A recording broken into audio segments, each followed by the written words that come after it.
Welcome everybody.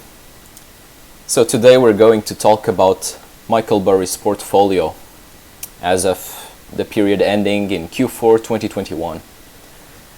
So I'm using here three websites, Dataroma, Fintel, and Whale Wisdom. Pretty much all of them show the exact same thing, the portfolio value of $74 million, as you can see, is common across all three of them. Number of stocks was 6. By the way, I recommend always checking these websites. I use them often when going through what most hedge funds have in their positions at any given time. Before we start, let me just clear up a misconception that I've seen going around YouTube with many of those so-called finance and investing YouTube channels. So you might recall that Michael Burry had a put position on Tesla shares, and his portfolio value last quarter went down to $40 million, from $200 million in the summer down to $40 million.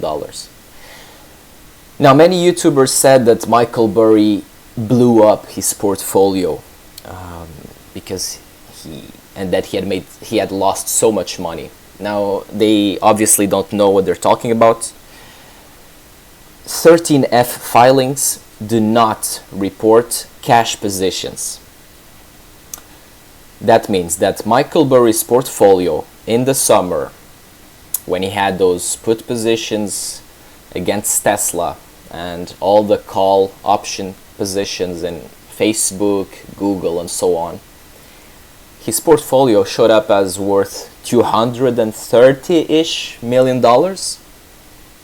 He closed down those positions. We didn't know if he had a large cash position back then, because cash is never disclosed in the 13F filing. He eventually closed down the option positions, and he sold a lot of shares. And that's it. That's all we got to see. So he had $200 million worth of equities and options, both calls and longs, worth $200 million.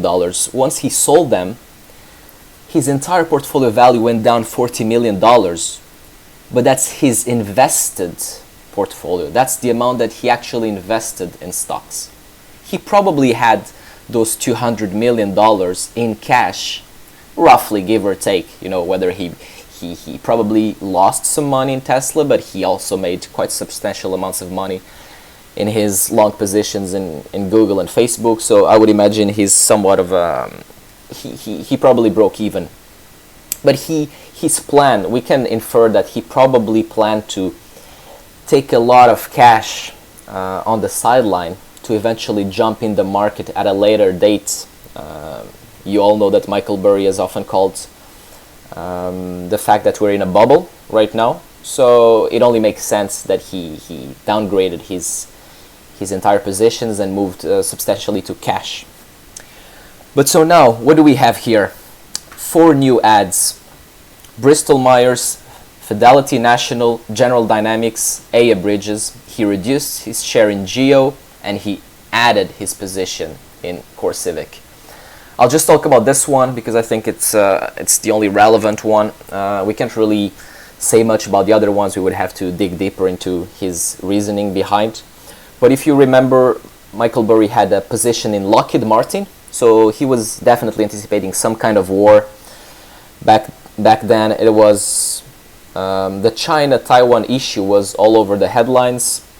And now it's interesting that he got rid of his Lockheed Martin position. I would imagine that he would have kept it and just added more to other aerospace and defense industry companies. But he went with the General Dynamics, who's now a substantial portion of his portfolio, almost $17 million invested there.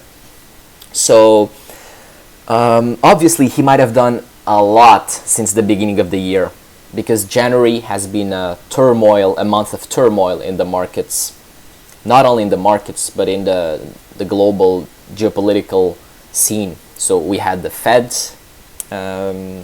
meetings, who has recently turned more hawkish, so they're planning to increase interest rates more than they initially anticipating because of the higher inflation that we're observing, issues with Russia.